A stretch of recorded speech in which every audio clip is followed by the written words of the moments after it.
The Mondeo story actually begins way back when the world was black and white.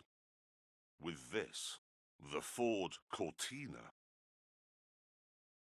This is Genesis, the first chapter in easily the most important book in British motoring history. It came along in 1962, and apart from the CND rear lights, it was nothing special.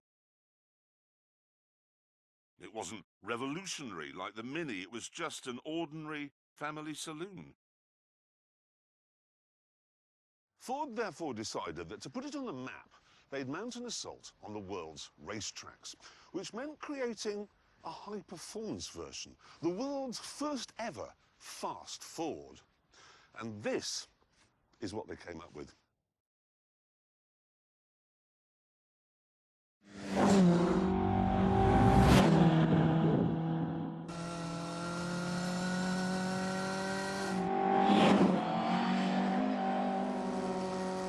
Life doesn't get much better than this. Cadwell Park, sunny day, Mark I Lotus Cortina. This thing is a riot. Go.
It's quite scary through here.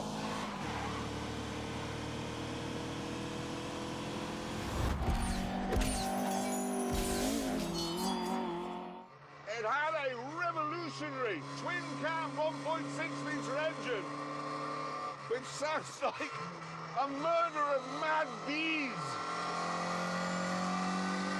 It revved like hell, all the way to 8,000 RPM, and produced 105 horsepower.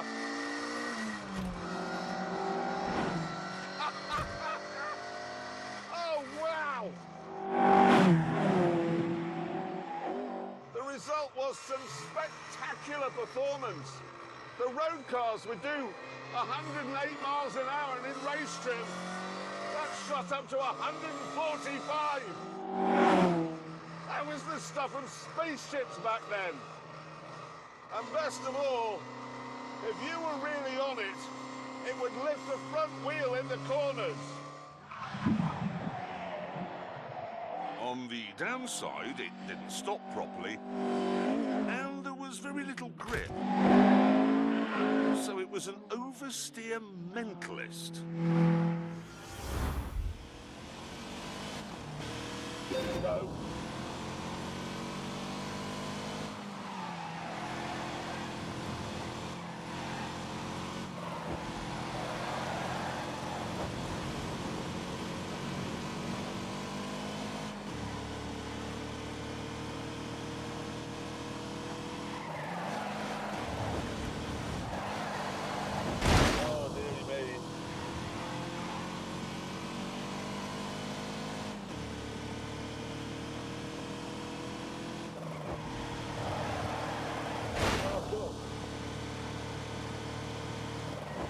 Drive carefully.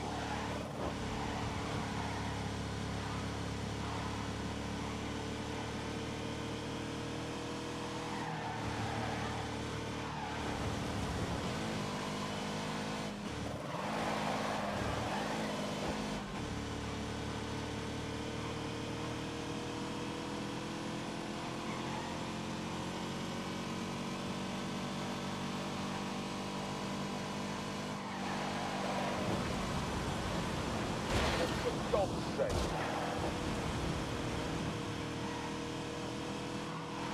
Go, go, go, go, go, go!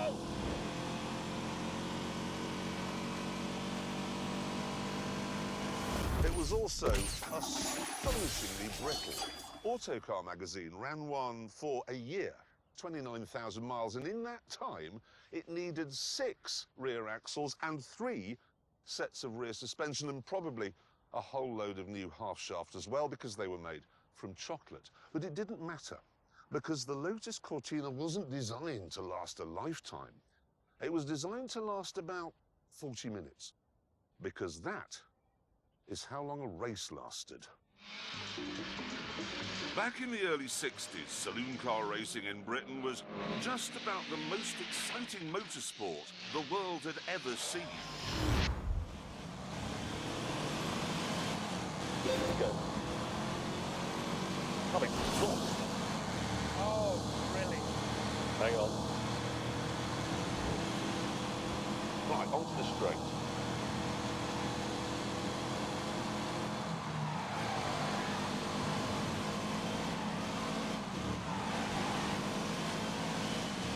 Very level.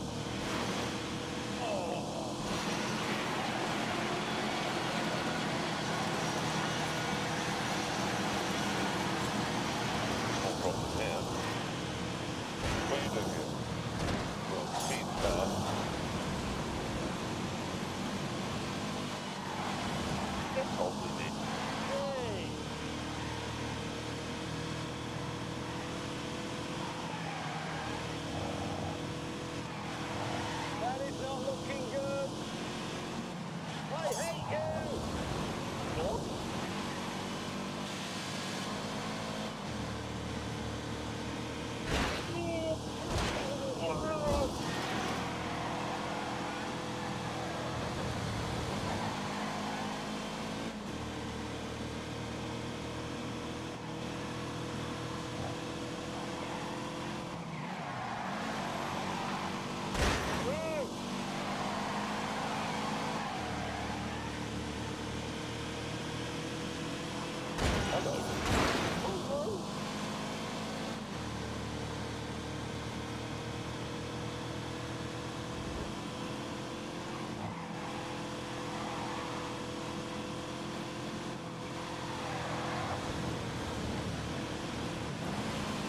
Yeah. He's a muppet.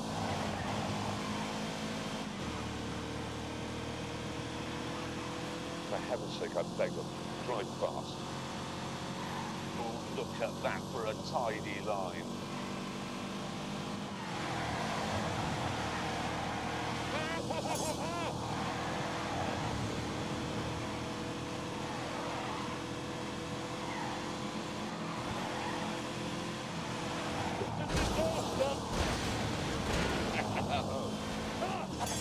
Oh no. Oh God.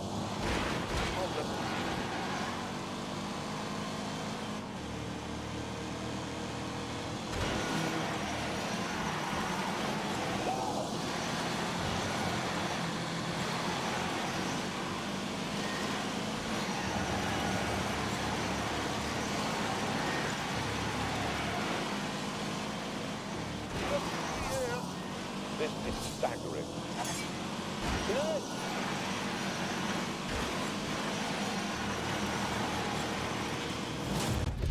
The massive American Fords would roar down the straights, and then in the corners, the army of Minis would be right back at them.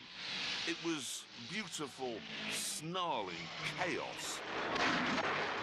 But when the dust settled, it was the Lotus Cortina that was doing the winning. It actually won the championship in 1964, and it didn't only shine on the tracks. In 1966, it won the RAC Rally of Britain. No.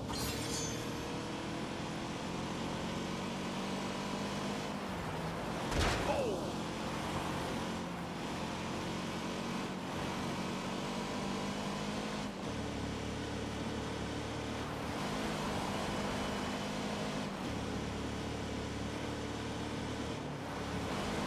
That's do. Oi!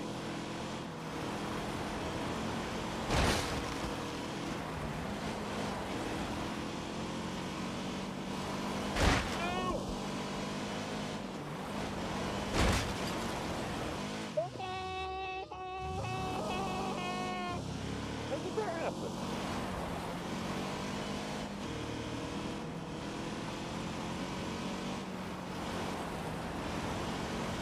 Whoops.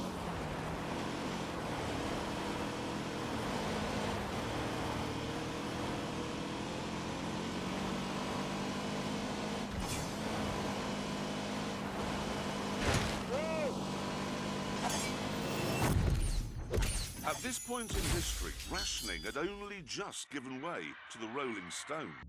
And the glamorous Cortina caught the mood of the moment perfectly. It was exciting. The first car ever that made the ordinary family man feel special, like he wasn't just a downtrodden cog. These were the best-selling cars Britain had ever seen by miles.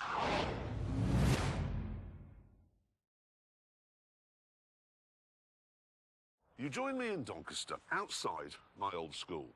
And I remember very clearly coming out of that door one afternoon in 1969, skipping along here, coming round this gatepost here, and I noticed that parked over there was a 1600E, an E in amber gold, just like that.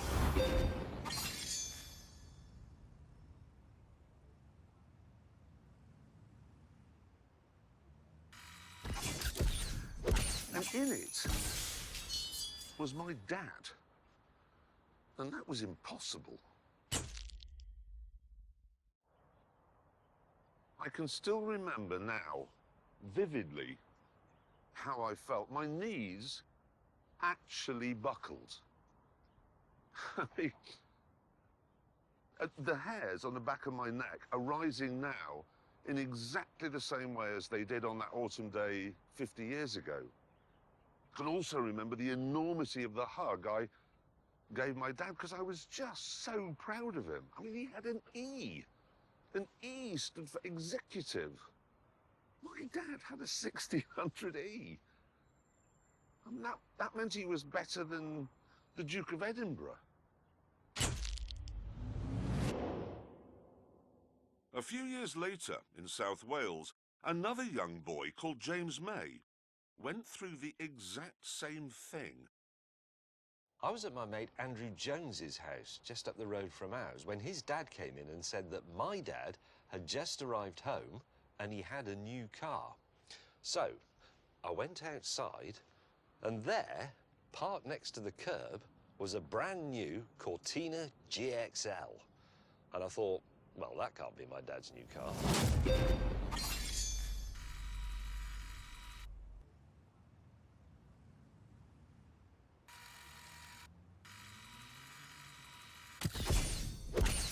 But it was. This was the all-new Mark III Cortina.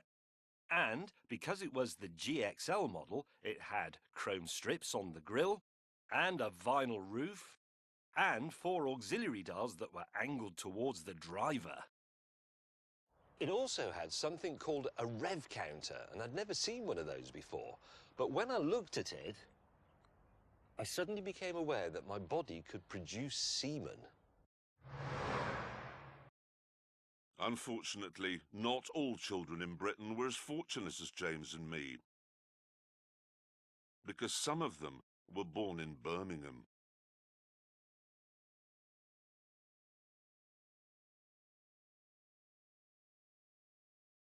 And you couldn't really have a Ford here because this was the home of British Leyland.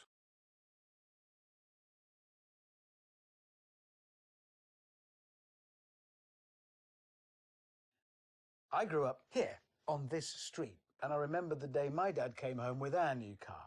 I prayed it would be a Cortina, literally prayed, but it wasn't.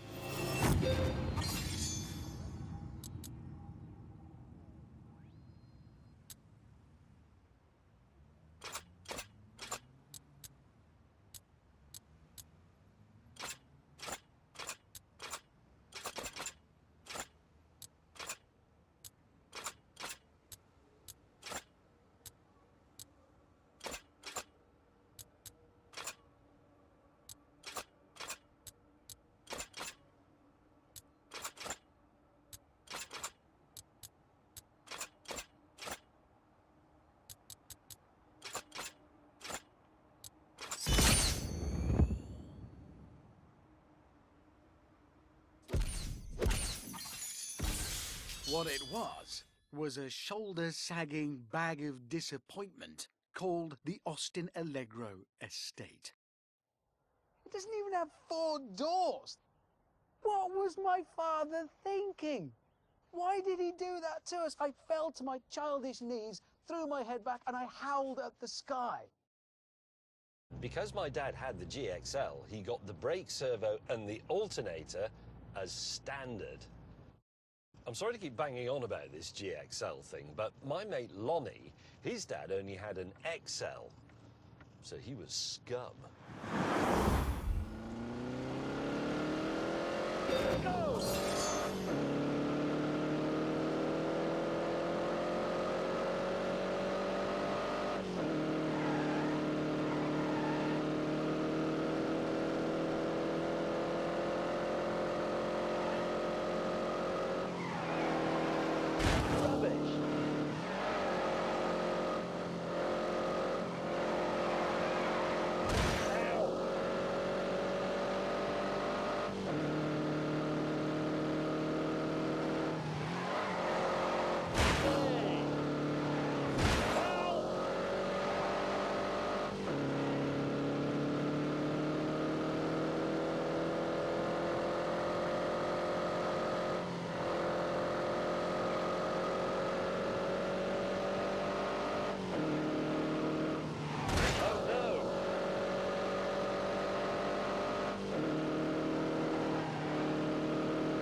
I've never driven one of these before, and to be honest, I never wanted to, because that really would be meeting a childhood hero.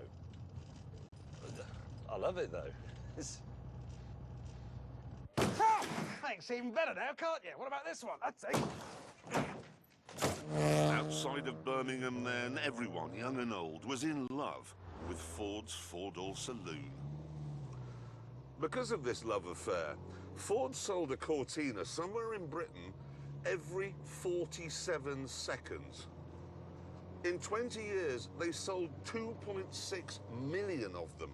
And let me put it this way, British Leyland took twice as long as that to sell half as many Minis.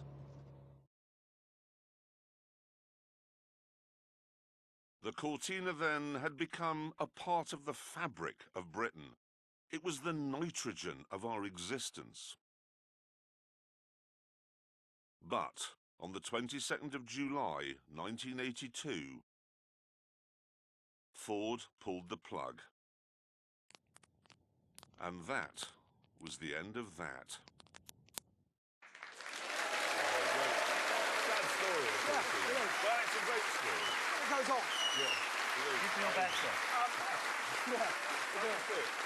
Ford didn't give up on the idea of a multi-million selling medium-sized family saloon. They came up with a replacement. It was called the Sierra. Here is a picture of it. And to begin with, it was a bit of a lemon. It was. When it came out, everybody said they hated its kind of futuristic aerodynamic shape. They said it looked horrid, like a jelly mold. And then everybody worked out the aerodynamics didn't even work. Another problem was the motor trade hated it because that plastic front end, if you had a crash, it would boing back into shape, which was all brilliant, but you didn't know that everything behind it was actually smashed to pieces. Now, Ford decided there was only one way to get everybody to fall in love with its new mid-sized family saloon. It was something they'd done before. Make a fast version. What they came up with was this. The Sierra RS Cosworth. A car that could do 150 miles an hour.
It was 1986. Lots of cars could do 150, but not a Ford.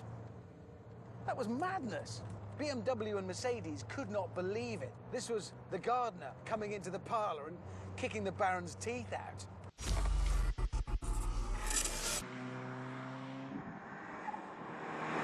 To keep the road-going rocket ship pointing mostly in the right direction, it got beefed-up suspension, a limited-slip diff, and its most famous feature, that massive back wing. And that wing says everything about the Cosworth. Compared with grown-up things from Mercedes and BMW, it says, ah, sod off. I don't care what you think about me.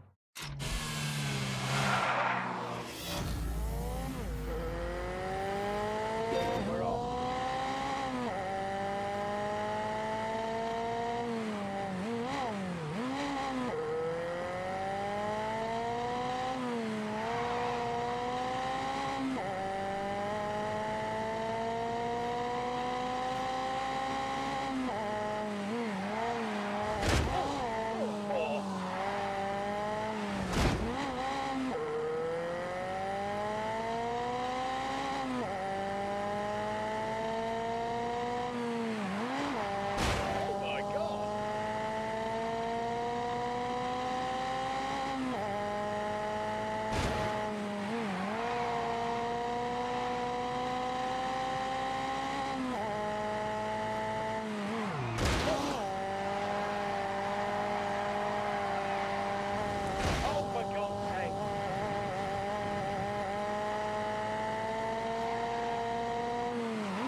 This is like a really bad mate. You know, the one you absolutely love, but nobody appreciates you hanging around with them. Cosworth turned the Sierra into one of the most desirable cars on the planet. And because it only cost 17 grand, 6 grand less than a BMW M3, your local builder could have one. However, while everyone wanted Ford's latest working-class hero, not everyone was prepared to pay for it. Things got so bad by the early 90s that the Sierra Cosworth was 5.5 times more likely to be stolen than any other car. There were numerous reports at the time of Cosworth owners receiving insurance quotes that were more than the value of the car, and eventually ensuring a Sierra Cosworth became not just expensive, but impossible. They were uninsurable. But by then, it didn't matter.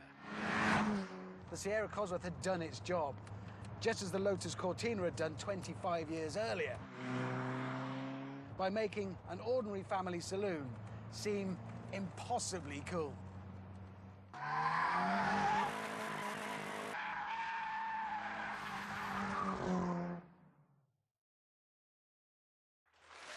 Honestly, I'm just freaking drooling.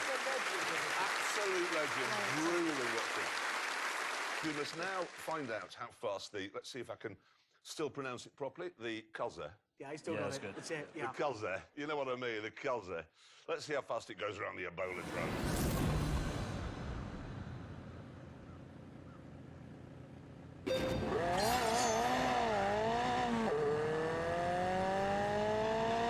And away it goes. They block the line, but then a stubborn wheel spin as the turbo roars into life.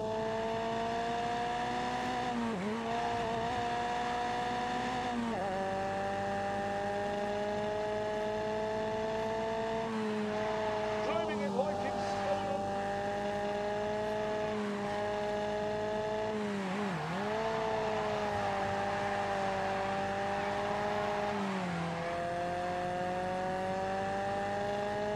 Back down the isn't.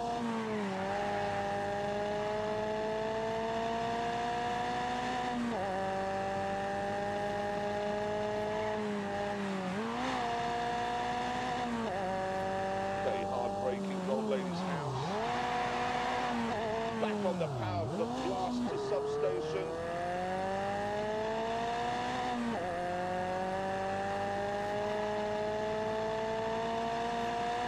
Only field of sheep left. Across the line! That looks great. Looks really exciting. I was really expecting the full crossed up while crossing over. It does that four-wheel drifting, same as the Lotus Cortina. That's what they do.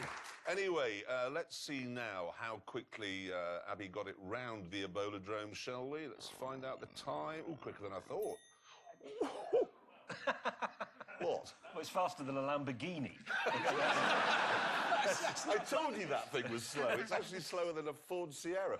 But the interesting thing for me there is it's quicker than a Ford Fiesta ST 200, and they both have the same power, don't they? About 200 horsepower. It did, yeah. I think what that goes to show is, despite all the improvements in suspension and tyres, you can't beat fitting something with a sodding great turbo. A massive turbo does the job. Exactly. Anyway, can I get back to our documentary? Yes, Yes, do. because in 1993, Ford stopped making the Sierra and decided instead to export the idea that had revolutionised Britain to the whole world. What they came up with was something they called a world car. Something not just for everyone here, but for everyone everywhere. They called it the Mondeo, and it achieves something that no car in history has ever managed.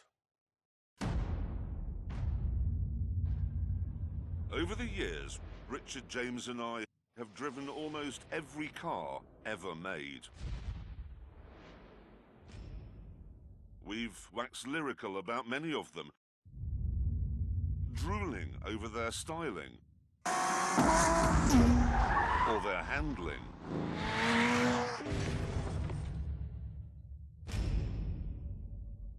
But incredibly, there is only one car that we all like. This one, the Mondeo ST Estate.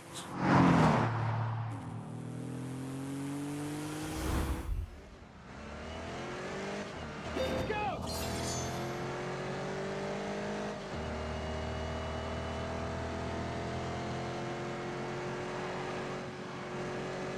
So what I liked was the fast version, but it was still comfortable. Its seats were great. It still rides properly. It doesn't make terrible racket. It's just civilised. Oh, speed. Oh, then spot. That's will do. No! I like the way it was a proper practical estate and a massive boot. And Ford had the sense to give it 5 doors. Yeah. Oh, no.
V6 engine, 200 horsepower, 0-67 seconds, top speed 150. It didn't look it, but this was as quick as a Cosworth. And when they turned it into the ST220 in 2002, it looked right as well. They should have sold these by the million. But there was a problem. This. The first so-called MPV, the Toyota Picnic. In 1996, when it was first introduced, we laughed at it because it seemed so stupid. I mean, why name a car after something you might do in it? Picnic. Oh, they didn't have a Toyota dentist, did No, they? the Honda pop to the shops. It's just an ordinary act. It's not even exciting. The Volkswagen dogging. It's just a naff thing to do. And the MPVs kept coming, and leasing a Mercedes got cheaper, and the effect on Ford was astonishing. In 1994, they sold 127,000 Mondeos in Britain. In 2017, that was down to 12,000. In America, things are so bad, the Mondeo will be pulled from the showrooms this year.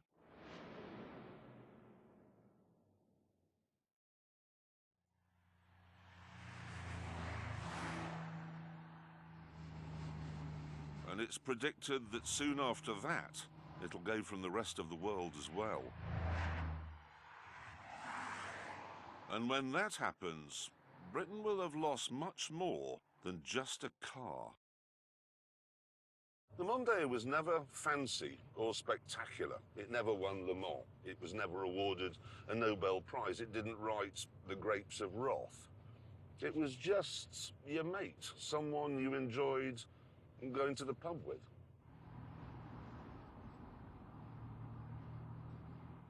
And here's the thing. When someone fancy or spectacular, like, say, Mick Jagger dies, it'll be sad. But when your mate dies, that is heartbreaking.